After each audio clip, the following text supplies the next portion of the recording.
حضرت ام سلمہ رضی اللہ تعالیٰ عنہ، شوہر کا نام ہے ابو سلمہ، بیٹے کا نام ہے سلمہ، کہتی ہیں میں، میرا شوہر، میرا بیٹا، تینوں، چھوٹا بیٹا میرا، ہم نکلے مکہ مکرمہ سے مدینہ طیبہ جانے کے لیے۔ ایک کی بیٹا ہے، خاندان جمع ہے، شوہر کی گود میں بیٹا، اونٹ کے پیچھے میں۔ فرماتی ہیں مدینے کی سرحد آ گئی تو میرے میکے والے آ گئے، کہنے لگے ابو سلمہ نہیں لے جانے دیں گے مدینے اپنی بیٹی کو۔ میں نے کہا میں مسلمان ہوں، میں تو اپنے شوہر کے ساتھ مدینے جاؤں گی۔ انہوں نے کہا نہیں جا سکتے، تو نے جانا ہے تو جا، ہماری بیٹی نہیں جائے گی۔ زبردستی مجھ سے انہوں نے مجھے میرے شوہر سے الگ کیا۔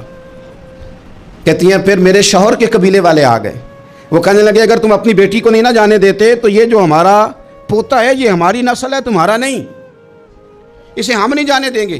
وہ بچہ اپنی طرف کھینچتے تھے، میں اپنی طرف کھینچتی تھی، مدینے کی سرحد پہ۔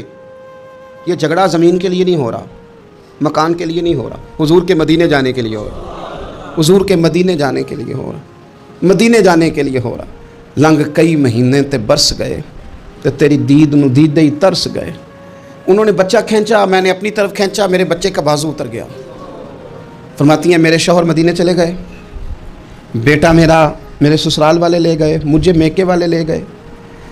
آج بھی کچھ سیانے بندے کہتے ہیں اس کو نکال دو اور بچے چھین لو۔ ان کا بھی خیال تھا کہ بیٹا لے جائیں گے نا تو ابو سلمہ بھی مدینے سے واپس آ جائے گا، یہ بھی واپس آ جائے گی۔ اور یار اتنا بڑا بھی ظالم کوئی نہیں ہوگا جو ماں باپ سے بچے جدا کرے۔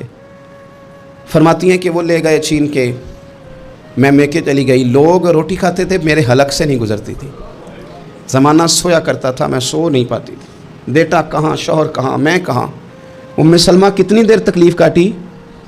جناب ام سلمہ کہنے لگی لوگوں ایک دو دن نہیں پورا سال بیت گیا، پورا سال، پر جے سونا ہی میرے دکھ وچ راضی، جے سونا ہی مارو مارو مینوں مار مکاؤ، میں کوئی عذر نہ پیش لے آواں، او جے سونا ہی میرے دکھ وچ راضی، پھر سکھ نو چلے ڈاواں۔ فرمایا سال بیت گیا، لوگ صبح اٹھ کے کام کاج پہ لگ جاتے، کپڑے بدلتے، ڈیوٹیاں کرتے، اور میں سویرے اٹھ کے اس جگہ آ جاتی جہاں میرا شوہر اور میرا بیٹا بچھڑا تھا۔ میں سارا دن روتی، آہوزاری کرتی، حضور کے مدینے کی طرف منہ کر کے میں تڑپتی۔ سال بیت گیا، سال، ایک ہفتہ نہیں نکلتا بچوں کے بغیر۔ بڑے بڑے سیانے لوگ پردیس جاتے ہیں تو بچوں کی فوٹو دیکھ دیکھ کے روتے ہیں، لیکن کہتی ہیں ماں تھی، بیٹا بچھڑا اور پھر بیٹا بیمار ہو اور ماں سے جدا ہو، کتنی تکلیف کا منظر ہے۔ آپ فرماتی ہیں کہ ایک سال بیت گیا اور میں نے کسی کی منت نہیں کی، میں نے کوئی شکوہ نہیں کیا، اس لیے کہ جس حال میں رب و رسول رکھیں۔ یہ حوصلہ، یہ صبر، یہ توانائی۔ ایک سال کے بعد میرے چچا کا بیٹا میرے پاس سے گزرا، تڑپتے دیکھ کر کہنے لگا میری بہن تو سارا دن روتی رہتی ہے۔ تو میں نے کہا بھائی تمہیں کیا بتاؤں، اس کا شوہر چلا جائے، بیٹا جدا ہو جائے، وہ کیا کرے گی؟ فرماتے اس نے جا کے میرے باپ سے، اپنے والد سے، میرے خاندان والوں سے کہا اس کی سزا کب ختم ہوگی؟ اس غریبنی کا قصور یہ ہے کہ یہ مدینے والے کا کلمہ پڑھتی ہے، اس کی غلطی یہ ہے کہ یہ مسلمان ہو گئی ہے، دین حق قبول کر لیا ہے، کیوں نہیں تم خیال کرتے؟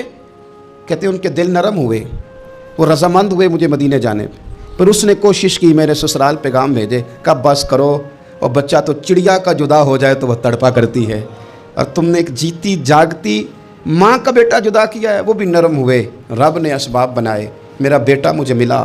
کہنے لگے تو رہ جا، میں نے کہا نہیں، تم مسلمان نہیں ہو، تمہیں پتہ نہیں نا، میں یہاں نہیں رہ سکتی، مجھے مدینے ہی جانا ہے۔ اکیلی اتنا سفر، جنگلوں کا رستہ، پہاڑی رستہ طے کر لو گی؟ میں نے کہا میں کر لوں گی۔ جنہوں ویک کے ٹھر دیاں اکھیاں نے تو جنہوں ویک کے ٹھر دا سینہ ہے، ربا تیری ساری خدائی ایک کی تے شہر مدینہ ہے۔ کہتی میں اونٹ پہ بیٹھی، بیٹا میں نے گود میں بٹھا لیا، میں سفر کرنے لگی، پر دل میں کھٹکا تھا کہ اتنا لمبا سفر، بیٹا چھوٹا ہے، کیسے کروں گی؟ کہتے مجھے عثمان بن طلحہ مل گئے، کہنے لگے کہاں جا رہی ہو بہن؟ میں نے کہا مدینے۔ کہنے لگے اکیلے جاؤ گی؟ میں نے کہا جانا تو ہے نا، کوئی ساتھ چلے نہ چلے پر شہر رسول تو جانا ہے نا۔ آپ فرماتی ہیں میں نے عثمان بن طلحہ سے نیک بندہ کوئی نہیں دیکھا، میرے اونٹ کی لگام تھام لی۔ جب مجھے اونٹ پہ بٹھاتے تھے نا، اونٹ بٹھا کے چلے جاتے تھے، میں بیٹھ جاتی تھی تو آ کے لگام تھامتے تھے۔ جب کہیں مجھے اتارتے تھے تو اونٹ بٹھا کے چلے جاتے تھے، میں اتر جاتی تھی تو اونٹ کو باندھتے تھے۔ سونا ہوتا تھا تو اونٹ بٹھا دیتے، میں اتر جاتی، وہ دور جا کے لیٹ جاتے۔ فرماتی تھی پھر میرے لیے میرے رب نے اسباب پیدا کیے اور میں مدینہ پہنچی، میں شوہر سے ملی، اور لوگوں میرے نصیب دیکھو، میں رہنے کہاں لگی؟ حضور کے مدینے میں، شہر رسول میں، شہر رہ پائے نظر ہوش میں آ، یہ کوہ نبی ہے، میں حضور کے حرم کی زمین اور قدم رکھ کے چلنا۔ ارے سر کا موقع ہے او جانے والے، مدینے کے خطے، خدا تجھ کو رکھے غریبوں فقیروں کے ٹھہرانے والے۔ کہتی ہے میں وہاں بسنے لگی۔ آپ فرماتی ہیں مسلمانوں شاید مجھ سے زیادہ تکلیف کسی نے نہ سہی ہو، پر دیکھو 1 سال پورا میں تکلیف میں رہی، اور جب میرا صبر سال کو پہنچا، صبر کی عمر 1 سال ہوئی، تو پھر رب نے بندوبست کیا۔ پھر میرے گھر والے بھی نرم ہو گئے، سسرال والے بھی نرم ہو گئے، رب نے میرے آنے جانے کے لیے ایک بندے کا بندوبست بھی فرما دیا۔ پھر میرا شوہر تک بھی میں پہنچ گئی، مجھے مدینہ الرسول بھی نصیب ہوا۔ 1 سال میں نے صبر کیا تھا، رب نے مجھے مستقل مدینے کا ٹھکانہ عطا فرما دیا۔